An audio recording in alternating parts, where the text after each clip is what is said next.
大家好，張木頭房地產經紀小林啊，今日介紹俾大家呢套咧就係準山房10畝芳華里嘅一個小區啦。可以睇到我哋成個小區環境係比較唔錯嘅，因為係2023年到一個小區，每望見到我哋呢度有個矮層係別墅嚟㗎，大概係300-400萬。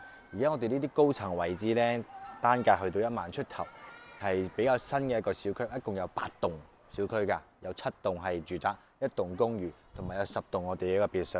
成個小區環境去到火車站咧，大概步行係10分鐘就 OK 嘅啦。如果係搭嗰個3輪車，2分鐘就可以到我哋屋企啦。而家我哋呢套咧係93平方一個3房2衛，上去睇睇。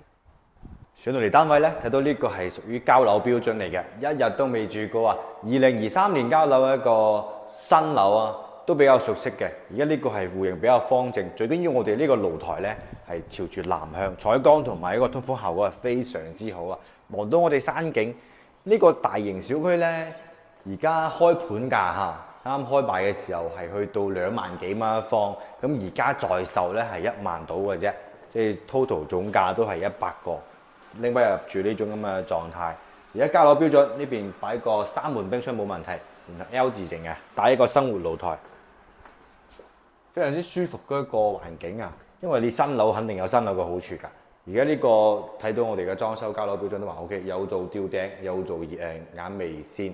而家呢個咁嘅戶型呢，喺整個小區嚟講比較受歡迎嘅，因為呢個係比較安靜啲。呢個主人房位置，一個大概係2米幾嘅大露台、大飄窗，直接買翻個空調，買翻張床就 OK 啦。大套間嘅，乾濕分離，成間屋都係冇暗房、冇暗衞。呢邊係有交樓一個全面嘅衣物間㗎，客房呢邊咧最多係放米半床，係咁樣嘅位置放咯，可以將呢個飄窗利用上，做個榻米都冇問題。然後呢個都係乾濕分離嘅一個工位嚇。